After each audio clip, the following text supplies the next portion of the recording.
6장 22절 말씀을 읽고 말씀 나누기 시작할게요. 내가 풍족하게 나갔더니 여호와께서 내게 비어 돌아오게 하셨느니라. 여호와께서 나를 징벌하셨고 전능자가 나를 괴롭게 하셨거늘 너희가 어찌 나를 나옴이라 부르느냐 하니라. 아멘.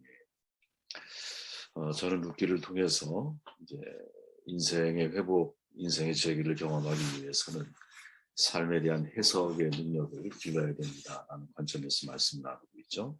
삶을 어떻게 해석하는가에 따라 우리의 미래가 달라지는 것이고 또 우리의 해석이 우리의 삶의 방향을 결정하는 아주 중요한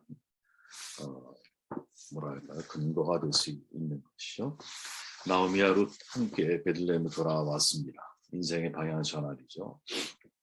모압으로 갔을 때가 엊그제 같은데 10년 만에 빈손이 되어 다시 돌아오는 인생이 되었죠. 그리고 이 방향 전환을 하게 된 이유에 대해서 베들레헴 여인들에게 설명을 하고 있는 내용이 오늘 우리가 나눠야 할 말씀의 중요한 핵심 구절입니다. 제목은 해석이 방향을 결정한다는 거예요. 20절 말씀부터 제가 다시 한번 읽어보면 나오미가 그들에게 이르되 나를 나오미라 부르지 말고 나를 말하라 부르라. 이는 전능자가 나를 심히 괴롭게 하셨습니다. 내가 풍족하게 나갔더니 여호와께서 내게 비어 돌아오게 하셨느니라. 여호와께서 나를 징벌하셨고 전능자가 나를 괴롭게 하셨거늘 너희가 어찌 나를 나오미라 부르느냐 하니라. 해석의 방향이 결정한다라는 거죠. 나오미는 지금 전능자 또 여호와라는 표현을 두 번씩 언급을 합니다. 자신의 불행과 재난을 통해서 하나님을 발견하는 거죠. 첫째는 자신이 일련의 고통스러운 일들이 하나님께서 행하신 일이라는 사실이고 두 번째는 그 하나님은 전능하신 분이다. 이렇게 정돈을 해주고 있는 거죠. 샤다이라고 하는 히브리어입니다. 구약에서 여러 가지 이제 맥락에서 사용이 되어졌지만 주로 한 세 가지 정도로 정돈이 되는데 복과 저주를 주관하시는 분, 심판을 내리시는 분, 또는 권능을 행하시는 분 이렇게 이제 표현을 할 때 전능자라고 하는 표현을 사용을 하죠. 자기 가족이 살아보려고 사실은 모압이지를 결정했잖아요. 근데 결국 하나님의 손에 달려있다라는 것을 깨닫게 되죠. 복과 저주는 하나님의 손에 달려있는 거야. 그죠? 자신의 계획을 관철시키려고 아무리 내가 애를 써도 하나님이 허락하는 것이 아니라면 나갈 수밖에 없는 거죠. 나오미는 고난을 통해 하나님이 어떤 분이신지, 하나님의 생각은 어떤 것인지, 또 얼마나 크고 능력이 있으신 분이신지를 절실하게 깨닫죠. 남편이 죽고 또 아들이 또 죽고 재물을 모두 잃은 처참한 경험을 통해서 하나님을 두려워하지 말게 됩니다.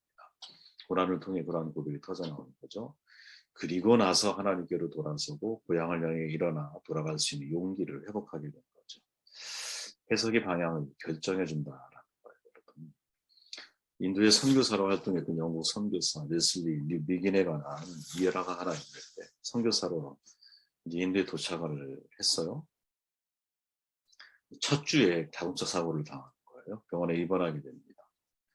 근데 그 차를 타고 있던 사람들의 해석이 모두가 다 다르다라는 사실을 알게 돼요. 인도 현지인은 그 사고가 전생의 업이다라고 이렇게 표현을 하고 영국인 관리는 평소에 자동차 정비를 잘하지 않아서 사고가 났다 이렇게 해석을 하고 같은 동료 선교사는 이거 선교지에 부임한 지 일주일 만에 사고가 나고 병원에 입원하게 된 거는 다 하나님의 뜻이 있지 않겠느냐 이렇게 그를 위로하더라는 거예요.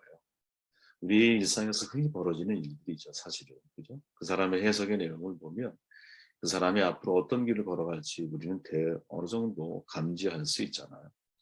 각 문화권에 속한 사람들이 가지고 있는 세계관에 따라 일상에서 문제에 대한 해석이 달라지는 거죠.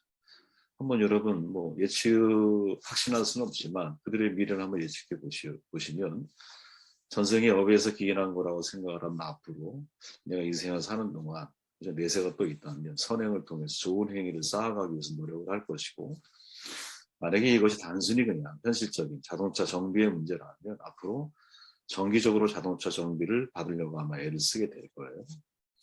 그러나 만일 동료 선교사처럼 이게 하나님의 뜻이라고 내가 해석을 하고 받아들인다면 그 뜻이 무엇인지를 내가 자꾸 찾게 될 것이고 그 뜻이 발견이 되어졌을 때 혹은 또 발견하기 위해서라도 내가 하나님을 지향하는 방향으로 내 삶을 선회하게 될 거라.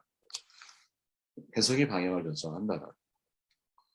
고난에 대해서 여러분 잘못된 해석을 해버리면 세상으로 내가 가게 되어 있거든요. 반대로 고난을 제대로 우리가 해석을 하면 우리는 고난을 통해서 하나님께 돌아서는, 하나님을 향해서 인생의 방향을 전환하는 사람이 될 수도 있다라는 거죠.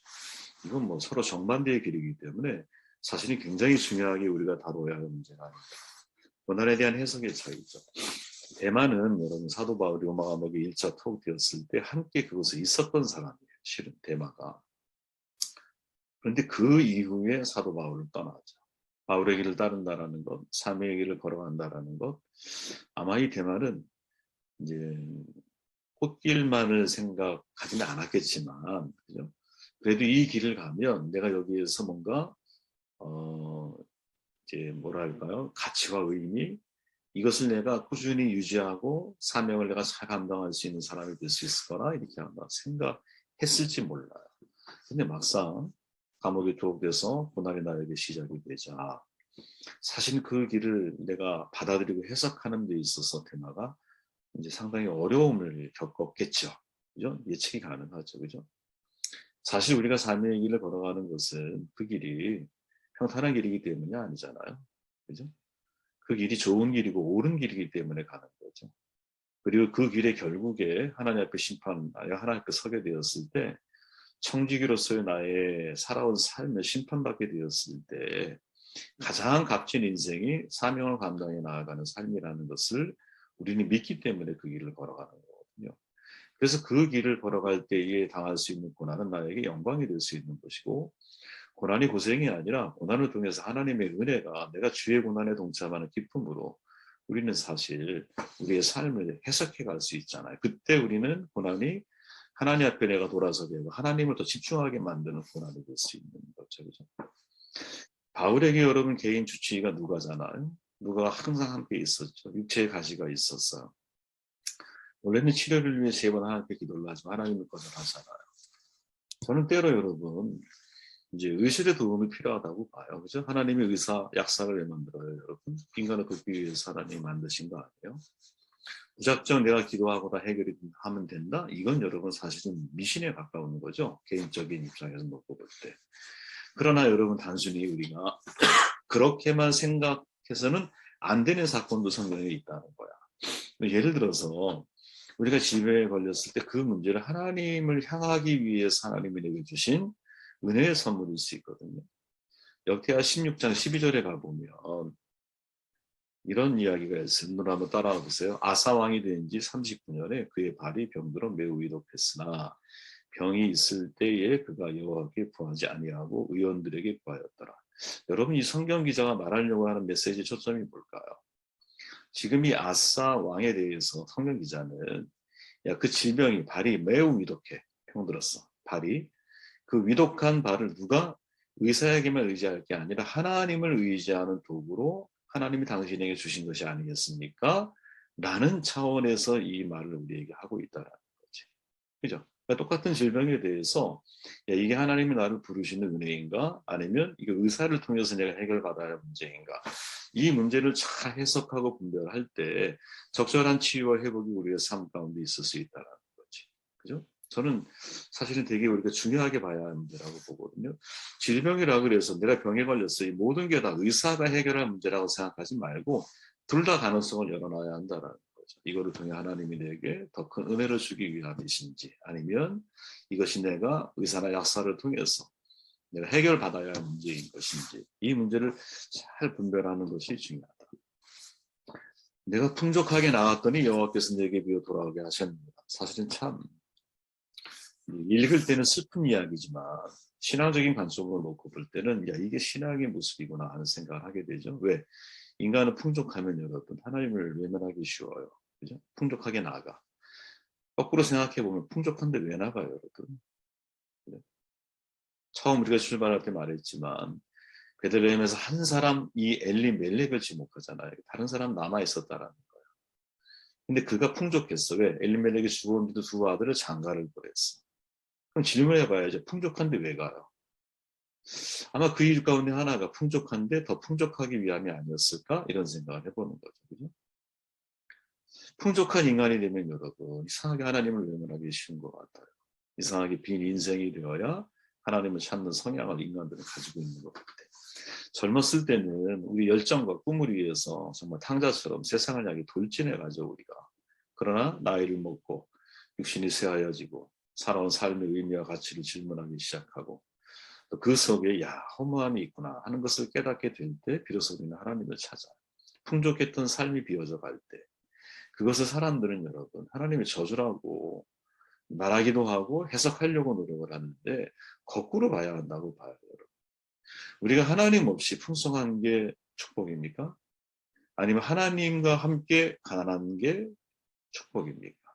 물론 하나님과 함께 풍요로움은 가장 이상적이고 아름다운 거겠죠. 근데 인생은 늘 그렇게 되는 것은 아니잖아요. 그죠? 저마다 자신에게 주어져 있는 코스가 다 다르잖아요. 어떤 사람은 하나님과 함께 풍족한 삶을 살아가는 사람도 있을 거예요.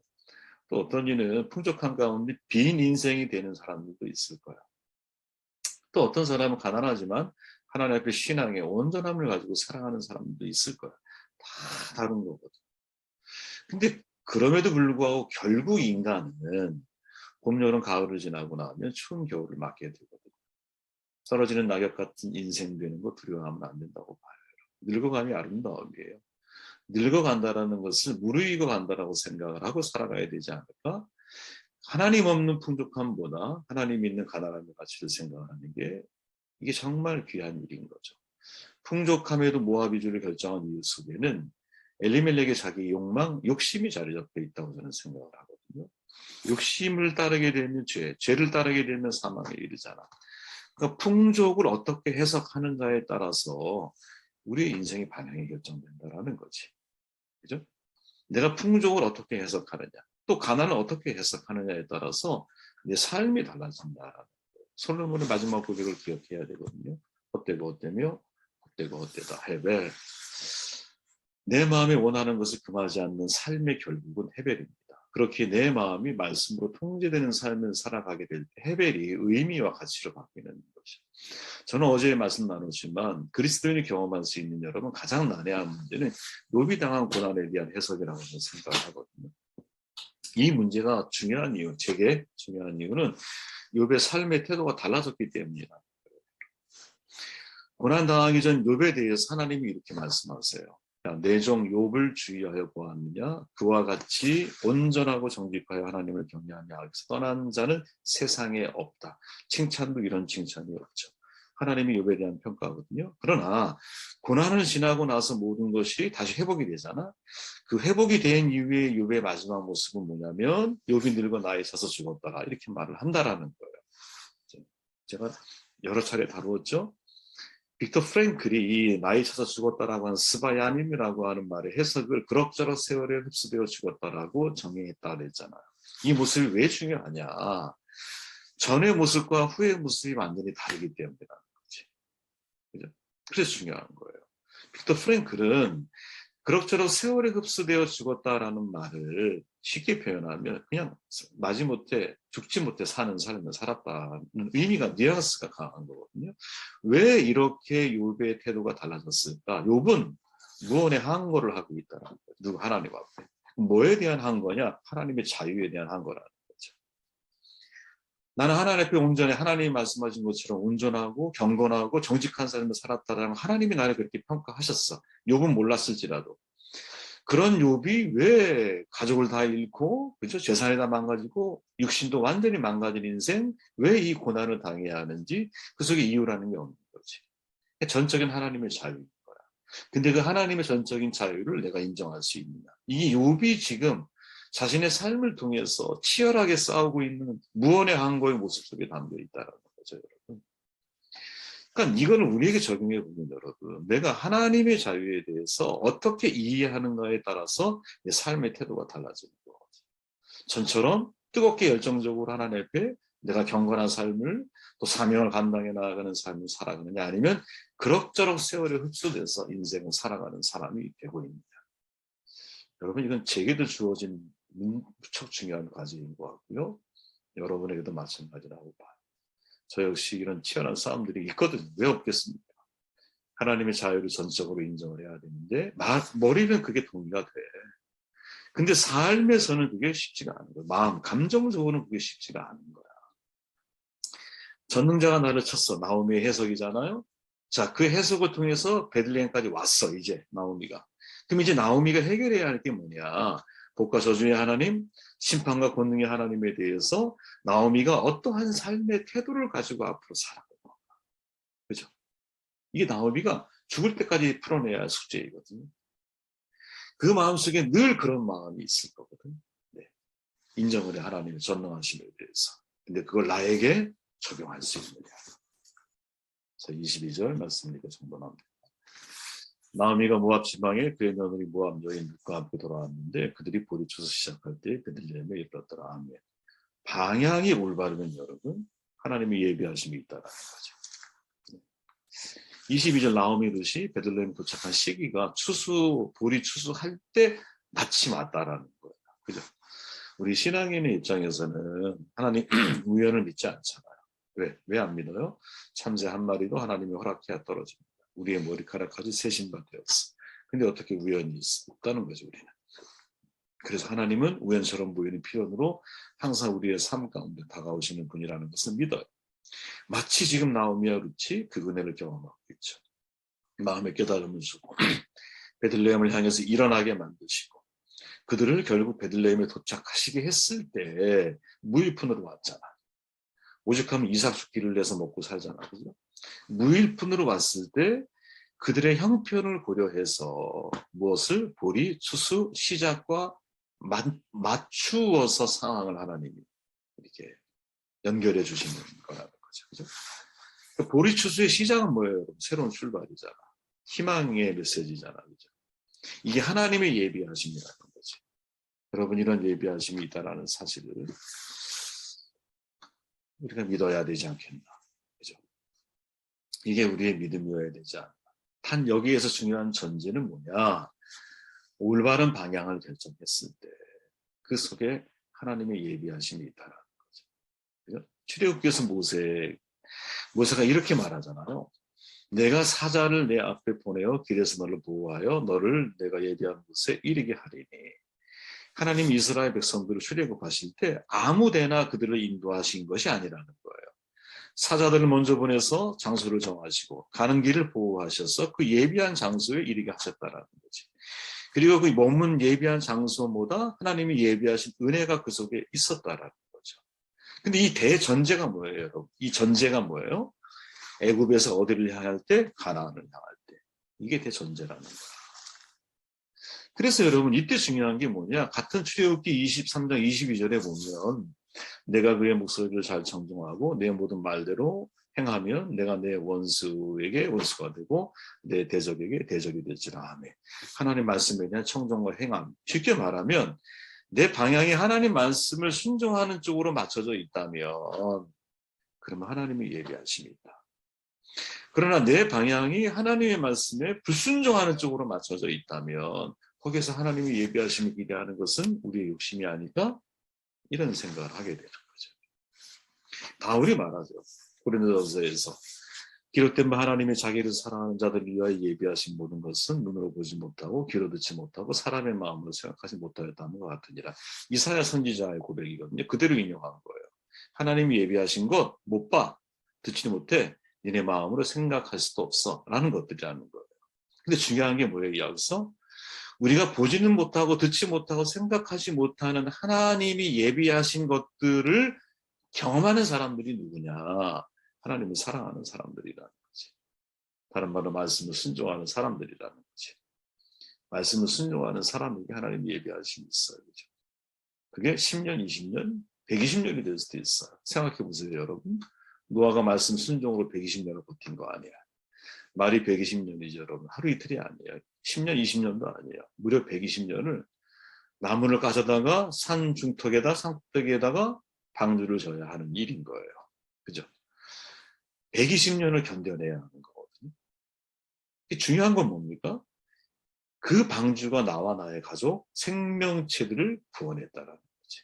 그러니까 말씀을 순종하는 120년이에요. 고난과 견딤의 시간이에요. 근데 그 고난과 견딤의 시간이 결국 누구를 위한 시간? 자기 자신을 위한 시간이었다라는 거지. 자기 자신을 위한 시간.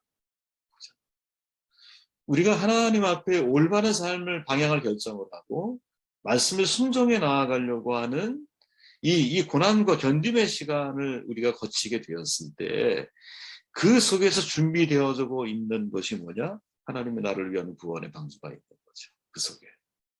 저 여러분이 이런 은혜가 있기를 바랍니다.